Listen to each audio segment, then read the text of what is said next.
All right, I want to talk about getting dogs together, um, having dogs meet each other, and there's different kinds of dogs. There's dogs that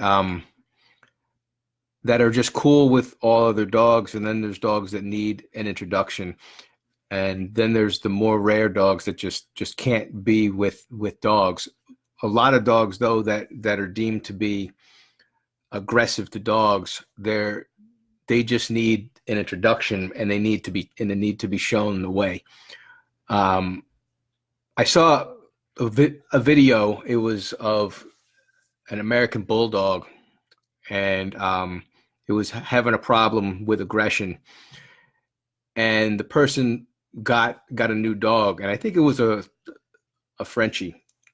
And they brought the Frenchie in, and their solution was to muzzle the American bulldog, the aggressive dog, and just let the Frenchie basically molest this dog. Um, Jumping in its face, biting in his face, and making this dog, or try to make this dog take it. This is this is not a good approach. This is the recipe for disaster. There's a couple problems here. One is a dog shouldn't have to take that. Um, if that dog is showing aggression to dogs in general, okay, that's an issue. Um, but I would have no problem with that dog correcting the Frenchie. Would I let that dog correct the Frenchie if there's a history aggression and this dog goes too far? No, I wouldn't do that. I am not big. I deal with predominantly dogs that are problem dogs. They have aggression, which means they don't correct dogs. They fight dogs. Okay. And when you start to have dogs together and you start to let the dogs figure everything out, and you have dogs with issues, you really got a powder keg. If you have dogs that are good dogs, okay, having the dogs correct each other is not an issue. But when you have dogs that are not stable dogs or have a problem with aggression and stuff, you're really asking for a problem there. What you really have to do is you have to get the dogs under control. You have to get a lot obedience, high level, and you have to show these dogs that you're going to be the one that's gonna take care of the situation. The video that I saw, and I've seen this a lot. It's just two untrained, out of control dogs, and they're trying to they're bringing in this new dog out of control. The dogs know there's no control here. They're just going to do whatever the hell they want. The bulldog is forced to take this and stuff. But there's no control here. There's no stability. There's nothing. And people just continually get dogs together, and none of the dogs have any kind of control. So they do whatever they want, and it works out or it doesn't, right? And like I said, I'm different. I get dogs, and I get control of them. When a dog comes in to me, okay, now I've got a pack of dogs that were all aggressive dogs, and I mean really aggressive to dogs. Oreo was aggressive to dogs and people, severely aggressive, okay? And my other dogs, Jade and Rosie and stuff, they're really strange dog aggressive, okay? And I get a lot of aggressive dog aggressive dogs come in here, and I work them into my pack. And you see my videos, you see them eventually playing together, or at least cohabiting. They live together peacefully. Oreo doesn't want to play with dogs. He's tried it. He actually did. I got him to the point where I worked him into the pack. The video, I have it. The first time he actually played with Jade, he tried it.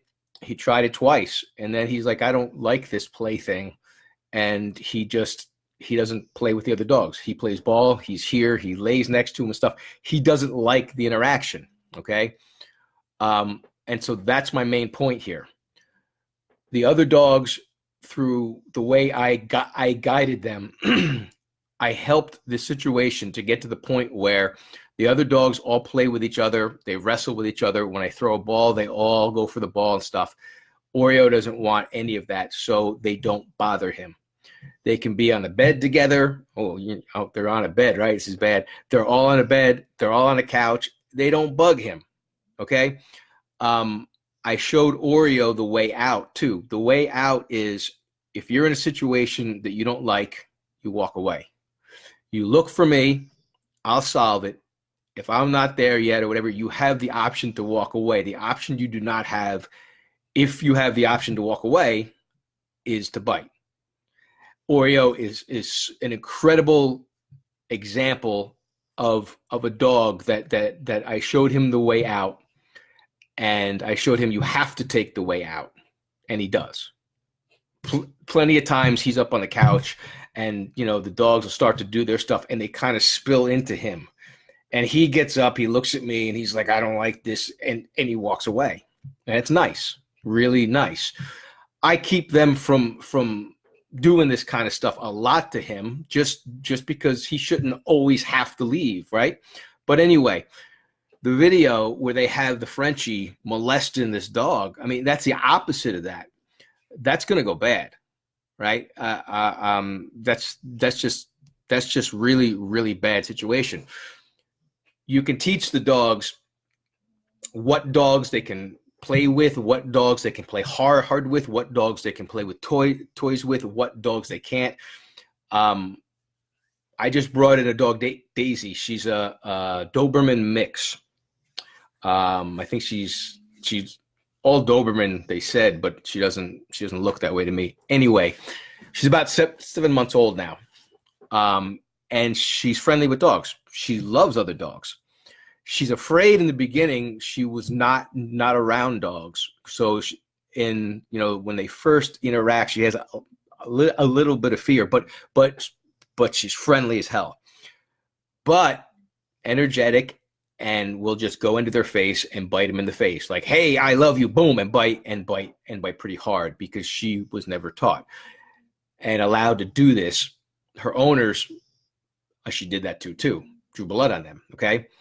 So when I brought her into my pack, I didn't bring her into my pack day one. I got her, I worked with her, I got obedience, I got a recall, and rock solid, okay? I can control this dog, and she knows it. And the other dogs, all my dogs know I can control them, and I can control any dog I bring into this situation, into this pack. I walk into my house. They know I can control them. And I show the dog that I bring into my house. They watch me train other dogs. They watch me control other dogs, and they see right away, day one, wow, this guy's in control of this whole situation. And it changes everything. Anyway, when I did introduce her, she was over the top. But I had verbal control of this dog, okay? And I use leashes, okay? I introduce dogs. Now this is people are gonna go nuts here. Everybody says you should introduce dogs off leash. Drop the leashes, because if they're on a leash, tension, you're gonna get fights.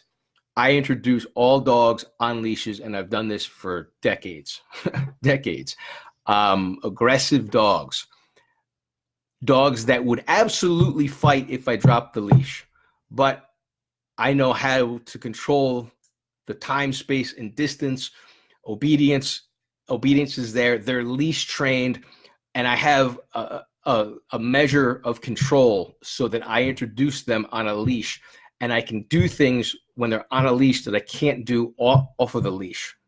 Okay, you're never gonna get the dogs I have together just dropping a leash. you're going to have a huge fight in your hands. So this common belief that you shouldn't introduce dogs on a leash is baloney, because I've got the worst dogs for dog aggression, and how I introduce them is on a leash, always. Anyway, Daisy came, and I got tremendous obedience and stuff. So when I brought her in, I was able to call her out when she was going too rough, when she was going at the dogs' faces and stuff. My dogs know that I'm going to stop that, and they let me do it. Once again, can dogs correct dogs? They can, absolutely. I've got some hot dogs, so you really have to watch that. Now, it didn't take long with me guiding the situation, showing her how she could interact with these dogs. I would throw the ball, and Jade would get the ball, or Zico would get the ball, either one of those two, and she would run and bite that dog in the face. I put an end to that very quickly, and she was trying to play, right? But that was enough that's going to start a fight. So I quickly taught her that if she gets the ball, she brings it back. Both dogs run back. If she doesn't get the ball, she runs back. She doesn't go bite the other dog in the face. She doesn't try to grab the ball out of that dog's mouth. She comes back. There's rules, and I taught the rules. I guide these dogs. Same thing when they actually interact and they actually play. Now, Oreo, I can throw his ball, and none of the other dogs go for his ball. He goes because he doesn't want to play with them. And Daisy, in the beginning, would try to get his ball, and I taught her, no. When I throw his ball, you leave him alone. He doesn't want to play with you guys. When I throw the other ball, you, Zico, and Jay, all you guys can go and chase this ball. Daisy now leaves him alone completely. She walks up to him, looks at him. She's like, this is the house grump. I leave him alone. She wrestles with Rosie and Jade. Rosie is super tough, thick skin and this and that. And once she likes you, you can bite her and this and that. And Daisy goes pretty hard. I mean, bites her pretty hard. Jade will take a little bit less. Jade, she wrestles and stuff. She makes a lot of noise, but there's less contact with the mouth and stuff. And I guided that so that she plays with Jade differently than Rosie, right? And Zico, she plays with him differently too, because Zico takes much less of that, right? And Oreo takes none of it. So all of this stuff, making these dogs work and stuff like that. It isn't that I couldn't just put this dog, walk in my house and let this dog go. That's a disaster, right? But this dog is now free with these dogs, living with these dogs in the field, playing ball, wrestling with some of them differently. Oreo leaves him alone. You can work these things out. So there's a whole lot here that I really can't get into now, but there's a lot I do, and there's a lot I know, and I know when to step in, how to step in. I use e-collar, electric, and most of it it's not what people think. I'm not cracking the electric when the dog's aggressive and going nuts. I have obedience, and then with the real obedience, high level, I can get the dogs interacting, and I can get the little touches and the correct ones and show them what's right and show them what's wrong from 40 or 50 yards away. And I can do it a level that I can make sure it happens and stuff. You don't want to be playing around with aggressive dogs and shocking them, and that's not what I'm doing. I know how to use this tool. It's a phenomenal tool. Now, people say it causes aggression. How is it that I have all these aggressive dogs together and I use it on all of them and they're fine? And I bring in a few hundred dogs into this pack and playing with them, right? And it doesn't cause aggression. you use it right. Now, could you have two aggressive dogs face to face ready to fight and you shock one of them and cause that fight? Absolutely. Absolutely. You're stupid. You know what I mean? But that's not the tool, right? I use it every single day. I use it on dogs. I can really control these dogs in very excited and crazy situations, and I can get the dog in, and I can get the touch I need, and I can get them back out, right? Almost all of it's done by voice, because once I teach them, the obedience is there, but I have that electric to really enforce it. And that's what I mean by I really have control. When I teach obedience, obedience isn't the dog has a choice to do it or not. The dog has to do it. And I make it happen. So Daisy, when she went in and she's doing this stuff, I just introduced her to Princess today. And Princess has had a lot of fights and this and that, the muzzles on and stuff. And Daisy wanted to go do her thing, and I had great control over her to stop her and get her close and away and in and out and this and that. And next thing you know, they're in the field together. You know, because there's magic in little touches that you do correctly. And there's magic in letting a dog do what it wants to do and finding out what happens when it does. But the caveat to that statement is, with some of these dogs like pit bulls and stuff, you can't just let them do whatever they want and it goes so far and then try to fix that. It has to be in small steps. So you allow them to do what they want to do at a controlled distance and space, that you can show them what happens when they do that, but it's not too far. This is something that's really magical, that I could really talk about that for days. That's what really makes this stuff work. Anyway, you know, getting these dogs together, you have to have control of them. It's not just arousal, okay? I have dogs that can be incredibly aroused and they don't fight. They know the difference between when they're aroused and when it's aggression time. Very, very, very, very different. My dogs get incredibly aroused together and this and that. It's much different when it's aggression time. So just teaching a dog to calm down and to be calm and relax is not going to stop real aggression. It's just not.